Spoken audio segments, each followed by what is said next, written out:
All right, so for video 4, I want to talk about, you know, the things that you do well, we've talked about already, but now I want to get into matching that with what goes on in your particular area, okay? Different parts of the country are going to need more or less of certain things, right? And also depends on if you've got a boom when it comes to real estate, people building, people needing renovations, that type of thing. All of this matters. So you understanding how your skill set lines up with the needs of your area is critical. And you can do that. A pretty easy way is just by going on to these different platforms we talked about and seeing what people are posting about, right?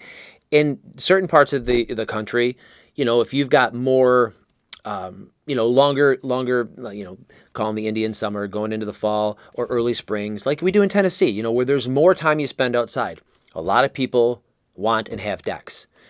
That being said, because of the weather we have here, it's hot, it's humid, decks rot, okay? So when they get to a certain point, they need to be rehabbed. Most people do not care for their decks well, so it's a huge industry here in this Middle Tennessee area where people are wanting either new decks built or old decks refurbished. Because we live in a very mountainous area, there are subdivisions that are very hilly. They have, larger lots, let's say, and there's just trees. There's trees that line their yards, and because of that, they hold moisture in. So there's different things that happen on a house, whether it be, siding, where they've got issues that, as you come up the siding, when you start getting into the soffit and the fascia boards and things like that, where they start rotting, paint peels, all that stuff. You can get mildew buildup because of, the climate. There's just different things that happen in different areas. So understanding those types of things matters. You just have to figure that stuff out.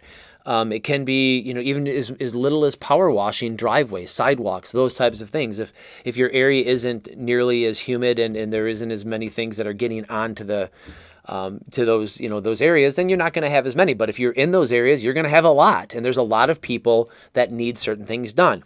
It also matters in your area on the socioeconomic status of those people, right? Because if I go out into the country, people don't necessarily care as much about whether or not their sidewalk is power washed, or that their house is pristine, or that their bushes or the hedges are trimmed or whatever, right? But if you get into the higher rent districts, where you've got houses that are, from 800,000 to 4 or 5 million, then everything about the outside of those homes needs to be to the nines, right? They care about every little detail. To me, it's kind of funny at times because there's so many things that I actually have done work on or for that I think to myself, wow, to me, it's not a need, but to them it is, right?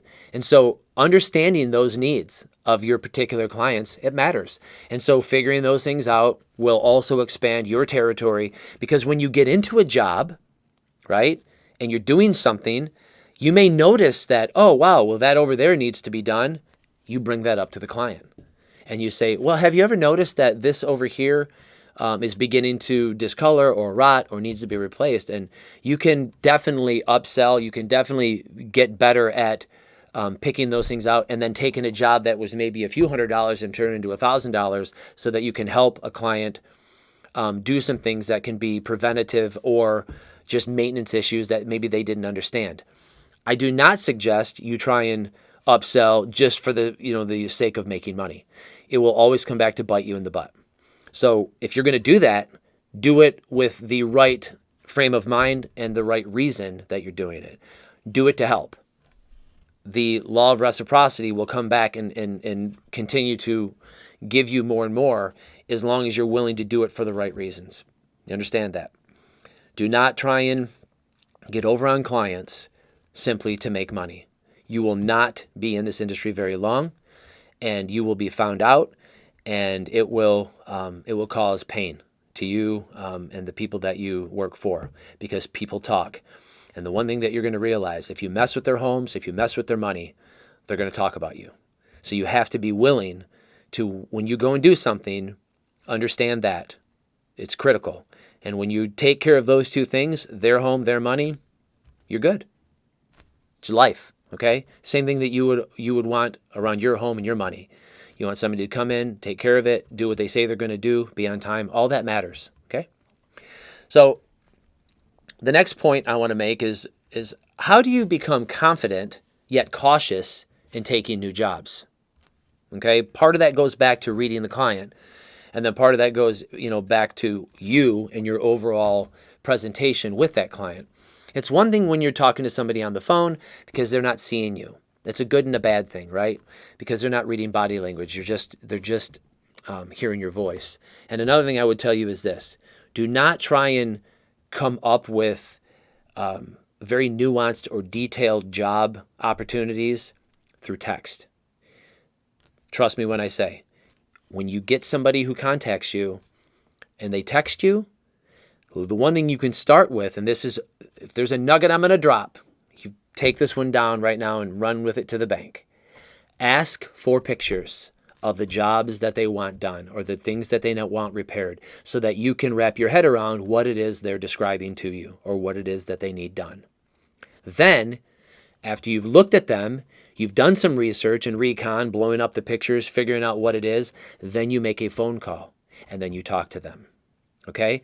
Technology has really streamlined this business for me personally because so many people used to have to go right to the client, look at everything, which took time, sometimes hours, just to be able to do the reconnaissance on what it is that needs to be done.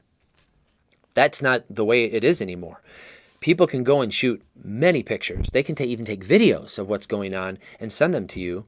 And all you have to do is go in and look at this stuff and figure out, oh yeah, that's got it. And then you make the phone call. Because then you can have the real discussion about what needs to happen.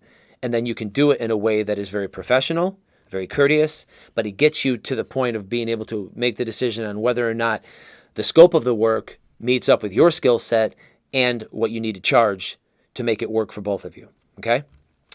And then another thing I would say is, when you're thinking about that is, as you're going through the process of looking at what the scope of the work is, there's going to be times where you go, oh man, I can do, let's say I can do 5 or 6 of these things that need to be done, but there's maybe 1 or 2 that I just, you can go in and you can watch the videos I talked about earlier. There's many platforms, YouTube being the biggest one, where people, because they're good at what they do, they post videos, they make money, which, it's good for them. They're posting great videos, but it helps you because it helps you to get to the point where you're able then to go out and say, okay, I didn't really know how to do that, but I watched that video and whatever trepidation I had, I don't have it anymore. I realize I can do this. But the key with anything in life is you can watch, you can listen until you do. You're never going to get good at something. So you're going to have to, at some point, not just watch, but engage. And you're going to make that a part of your repertoire pretty quickly when you do engage and you do realize, yeah, got it. I can figure that out. I did it, and it's going to work. So those are great ways to expand your skill set, right?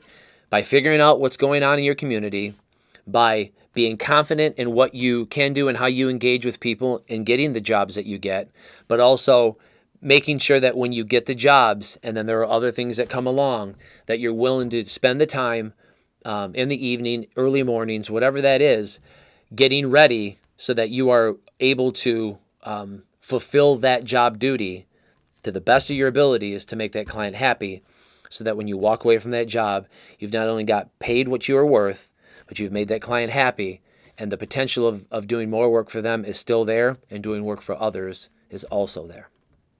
So now we're going to move on to video 5, and it's all about your reputation in this industry.